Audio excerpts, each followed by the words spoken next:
டுபாக்கூர் politician இன் தமிழ்நாடு போடு, யாரை காட்டுதுன்னு பாரு. ஏன்னா புதுசு புதுசா சொல்றீங்க. எஸ், டுபாக்கூர் பொலிட்டிஷியன் இன் தமிழ்நாடுன்னு கூகுள்ல போடு. DUBAKOOR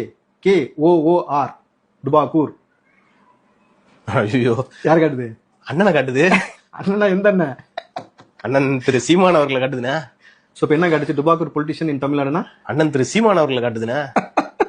ஏன்னா அண்ணன் மேல அவ்வளவு கடுப்பு. ஊருக்கே தெரிஞ்ச விஷயம் தானப்பா. அதாவது இவரு சொன்ன கதைகள் எத்தனை, கட்டுக்கதைகள் எத்தனை, இவர் அறிவியல் பூர்வமா சொல்ற பாம்பு கடிச்சா விஷம் ஏறாது அப்படின்னு நின்னான்ட்டு நான் சாட்ட புரோட்ட கூட சொன்னேன் ஒரு நிகழ்ச்சியில கலந்துக்கிட்டப்ப.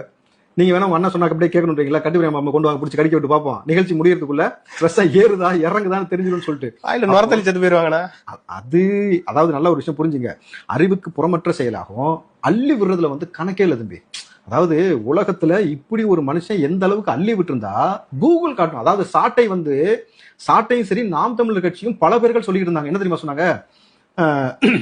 ஃபாதர் ஆஃப் கரப்ஷன் நீங்க போய் போட்டு பாருங்க. ஃபாதர் ஆஃப் கரப்ஷன் போட்டு பார்த்தா கருணாநிதி காட்டுச்சு. ஆனா இவங்களுக்கு இப்ப நம்ம சொல்லுவோம் டுபாக்கூர் பொலிட்டிஷியன் இன் தமிழ்நாடுன்னு போட்டாக்கா அண்ணன் வந்து நம்ம சீமான் அண்ணன் வராருனாக்கா அப்ப தமிழ்நாட்டுல எந்த அளவுக்கு இவர் கதை அளந்து விட்டா கூகுள் நிறுவனமே எப்பா டுபாக்குன்ற எல்லா பேரையும் முதல் பேர் இவர் போடுன்ற மாதிரி நீ கொண்டு வந்து கொடுத்துருக்காங்க. நம்ம ஒன்னும் அவதூறு பரப்புல என்ன வருதோ அதை சொல்றோம். அப்போ பல இயற்கைக்கு அவருக்கு இம்பார்ட்டன்ஸ் கொடுக்கறதா நம்ம. ஆனா டுபாக்குன்னு போட்டா யாரு வரா? அதுதான் மேட்ரு.